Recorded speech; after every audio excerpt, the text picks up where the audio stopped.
When was the last time you had a meal? Maybe it was a quick granola bar before work, or possibly you're eating some lunch right now as you're listening to Preview of Tomorrow. Whatever the case may be, I bet you didn't realize that you were consuming a resource that, in maybe just 40 years, will be as precious as gold. It has been estimated that in order to keep up with the current population growth, humans will need to produce more food in the next 40 years than we needed in the previous 10,000 years combined. But here's the kicker. If we increase production by clearing out more agricultural space like we've done in the past with deforestation, it's estimated that by 2050, this would create about 2 billion more metric tons of CO2 emissions in our atmosphere.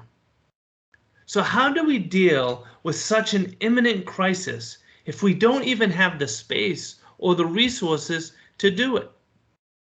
Where do we go from here? Well, how about up?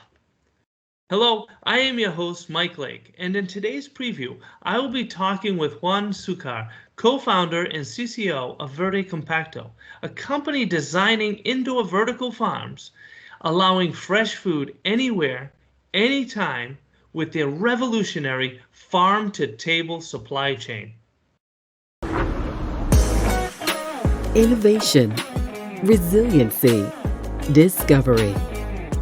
Join Mike Lake, President and CEO of Leading Cities, as we explore the technologies shaping the possibilities of our future with a preview of tomorrow.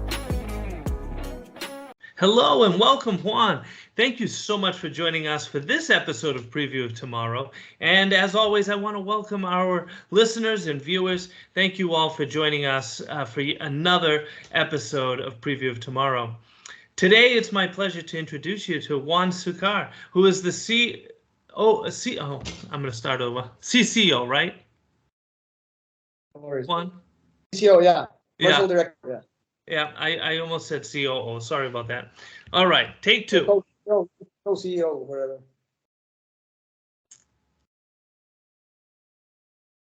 Hello and welcome, Juan. Thank you so much for joining us today. And once again, thank you to all of our listeners and viewers for tuning into this episode of Preview of Tomorrow. I'm very excited to introduce you to Juan Succar. He is the co-founder and CCO of Verde Compacto, a company helping cities accomplish food security through their sustainable indoor vertical farms. So Juan, before we get into the issue of food scarcity, tell me, what is it that inspired you or motivated you to tackle this issue? Correct. Thanks, Mike. Thanks. Hello, everyone. It's a pleasure to be here. And well, I think my motivations are two mainly. Since I was very young, I've been very connected to the environment, to nature. I really love the nature, and that's one of my passions, to keep our environment safe and to keep it for our future generations, because environment is the key to have a healthy planet and people and so people can have a healthy life. And second, I'm very excited to do business and to create new things. And I'm all times I'm looking for new opportunities, and I'm very into that. And I think those two motivations, making business and having a sustainable impact, are the things that have motivated me and my partner to start with Verde Compacto. So let's talk now about this problem, because I mean, for those of us, I think in most of the Western world, we take very much for granted the availability of food and the abundance of food that is available to us. But we hear about challenges with climate change and that food production will decrease. We hear challenges of increasing populations. Give us a sense of just how serious an issue is food scarcity when right now it seems that we have such an abundance. Correct. Well, it's a very complex question, and I think we can talk about this for hours and days. But making it simple, it's basically that we have a very complex food chain. where the consumer, as you said, we as consumers, we want to see fresh and natural products every day we go to the supermarket, but we really don't understand what does the food have to travel or what does it come from, etc. And that's been generating a lot of problems. We can count 6 main challenges that or that are or trends that we are seeing in the food supply chain. First of all, since climate change every time it's more in our daily lives, it's impacting as well the natural cycles of agriculture. So every time it's more risky for investors to invest in traditional agriculture because every time it's harder to predict the climate, the rain seasons, etc., and to control the plagues. So imagine that you invest in traditional agriculture and suddenly if it doesn't rain, you can lose all of your profit and all of your investment. So it's very risky, and that's happening a lot. Young people is not investing anymore in traditional agriculture. Second thing is logistics. Because of this very challenging supply chain, normally, for example, for a lettuce to arrive from the farm to the plate of the consumer, it has to travel more than 3,700 kilometers. That's the same average from the central part of Mexico and the closest part of Canada. And the logistics can represent up to 50% of the total cost of the food that we're paying in the supermarkets. Of course, also that generates pollution and generates food waste, a lot of food waste. Other problem that we're seeing is, of course, deforestation. Since every time we need more to produce more food, we're cutting down our forests or jungles to have more production of food. This also, or the globalization and the changes in how the international markets are working after the pandemic and these problems with Ukraine and Russia, also are turning some red lights on local governments and national governments to have programs of food security in their countries and not depend anymore on imports of food.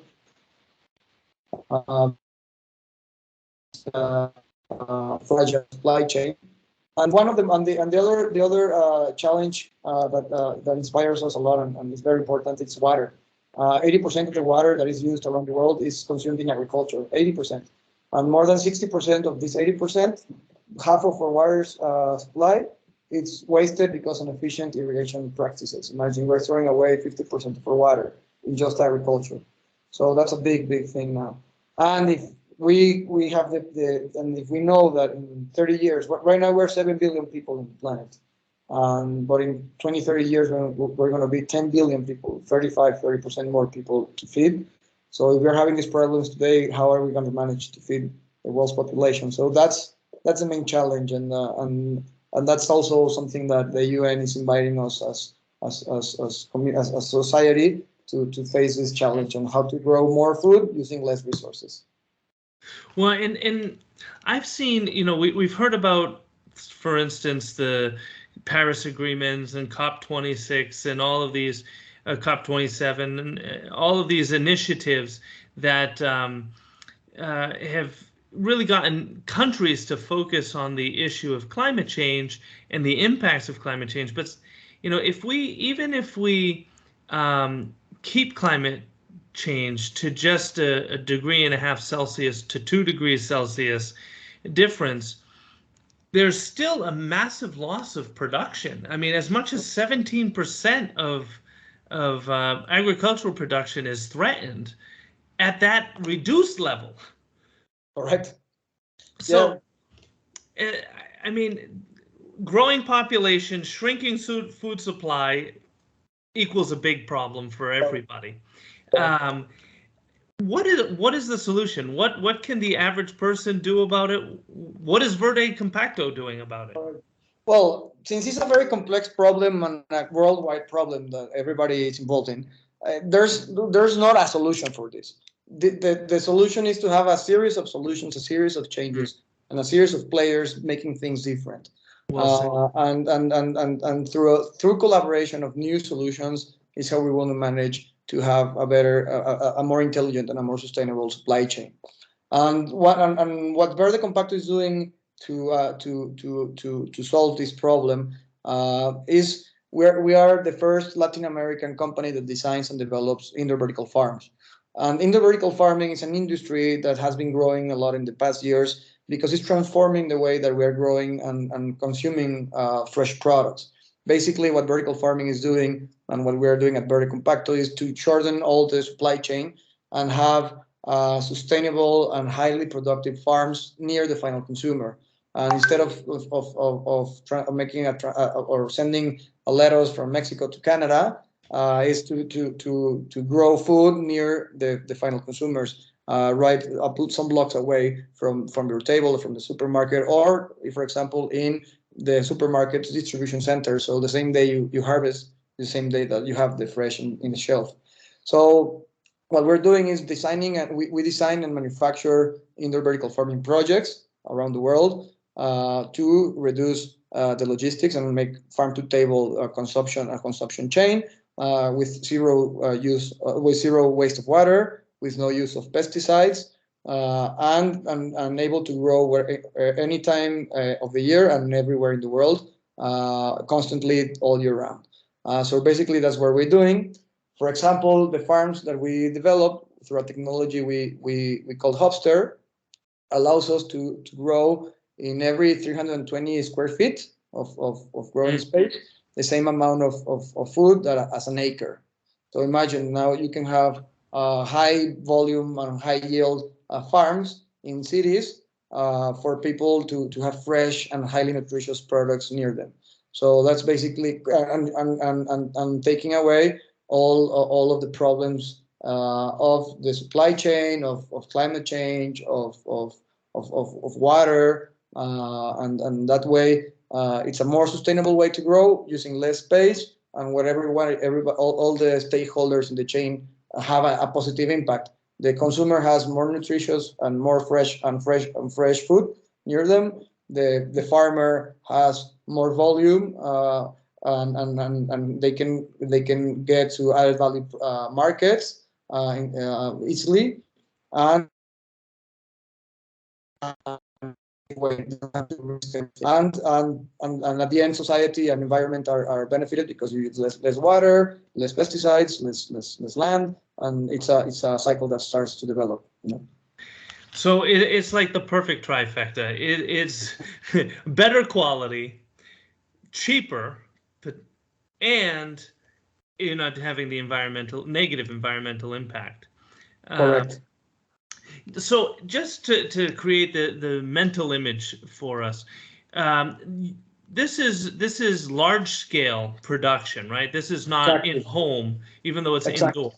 Yeah. Exactly. Yeah. Many people, when they imagine urban farming, they imagine having your own farm in your backyard or wherever. That's part of urban farming, to have your own backyard producing your own food.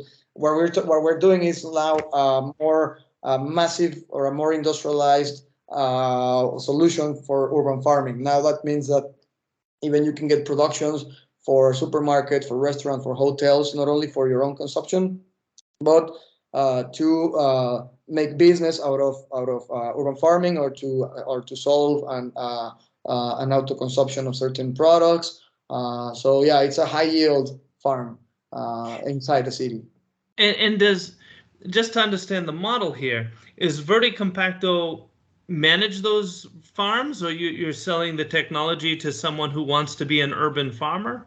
Correct. Well, we started selling and designing the technological solution for our clients. For example, somebody comes, they have an idea of making a vertical farm because they have an opportunity. We together with them, we help analyze if it's a feasible opportunity and a profitable opportunity. Then we design the exact solution for them. We install it, and we deliver it through turnkey projects. So that's how we work. And normally, after when we deliver, we give their team to a training, and a specific training to teach them how to use these farms. And we give normally 1 year of support, of remote support of our farms. Since they are connected via Wi-Fi, we can be in Mexico and see what's happening in the farms around the world and give remote support to them. And now we are starting with a service that we call it Farming as a Service, for larger scale farms, where we can also enter and run the farm for them. So you mentioned analyzing when a client comes to you, analyzing and making sure the model's going to work. What are some of those key success factors in Correct. determining whether or not this is a good option for someone? There are three main ingredients in this recipe. One is to have a technology that is highly productive with the less cost of investment, and that can work reliable, that can be reliable, that you will be growing food all the time. That's where we come in to offer that technology solution. The second ingredient in this recipe is to have access to added value markets, because the product that is grown in the vertical farms, it's a high quality product or a premium product. So that's one of the main components that the client or the project itself has to bring in, is to have access to added value products or added value markets. And the third thing that is very important is access to capital, because indoor vertical farming is capital intensive. And if you have a market that pays premium prices or that can and that you can reach, and if you have a reliable solution, technological solution as the one we offer in Verde Compacto, the ingredient now is capital, access to capital, because it's the thing that will allow you to grow exponentially. So those three key ingredients are very important to have a successful project here. Well, listen, my final question to you, because as always, our time goes by way too fast. But this is a question I ask all of our guests. Looking 10, 20, 50 years from now into the future, every community has a Verde Compacto urban farming facility or facilities. What impact does that make for the neighborhood, that community, society, the planet, you name it? Give us a sense. That's a big dream. But what we dream of is that every community can be self-sufficient for food production and not depend on what's being grown overseas or other places. But we imagine that every community can be food, but with healthy and high nutritious food. We think that eating healthy and with high and in a nutritious way is a key to have a better development in your human life, in your childhood, to absorb things better and develop your brain better, and as you grow to be healthy and have more good years for yourself. So we believe in nutritious is a key for a healthy and a successful life, and that's why we believe in an independent, highly nutritious, sustainable way of growing your own food. And that way, for every farm we put in a community, it's an acre that we save from forests. So imagine if every community is independent, how many forests and how many jungles and how many green areas can be grown and preserved around the world to have better air. So at the end, I think we dream that by having this independent food supply chain, we can also have a better planet, we can have better life, and why not? Part of our mission as a company is to motivate other people, other entrepreneurs, other companies to do an impact for millions of lives. And we want to be an example of that this can be possible. And we believe in 50 years that there will be many companies as Verde Compacto doing interesting stuff. Well, I'm so glad to hear that. For anybody who does want to learn more or get in touch, what's the best way for them to connect with Verde Compacto? We can keep this conversation in our website, verdecompacto.com, or through my LinkedIn, Juan Succar, or through WhatsApp as well. In the website, there's a direct access to WhatsApp, and you can directly send me a message, and we can definitely keep this conversation. Fantastic. Well, listen, Juan, thank you so much, not only for joining us, taking the time out of your busy day to be part of this episode of Preview of Tomorrow, but for the incredible work you're doing to make sure that 50 years from now, we all have, and our family and our children and grandchildren have readily available food that we can access and eat, nutritious, healthy, and available. It's an incredible impact that you're making, so thank you for that. No, thank you, Mike, for the invitation. Thank you for the program in Axela City. It's been a pleasure to be here, and hope to see you soon. And thank you for tuning in to this episode of Preview of Tomorrow. Listeners like you are essential to advancing our efforts to drive resiliency and sustainability for all. I ask that you give us a rating on Apple Podcasts or whichever streaming platform you prefer. Your feedback helps us to grow and share these brief previews of what life in the future can be. In addition to thanking our guest today, I want to thank Peter Roy and Demetria Bridges for making this podcast possible. If you enjoyed this episode, please subscribe and encourage others to also join us each week in previewing the possibilities of tomorrow. Preview of Tomorrow is brought to you by Leading Cities, a global nonprofit driving resilience and sustainability for all by unleashing the potential of the world's cities. Join them at leadingcities.org.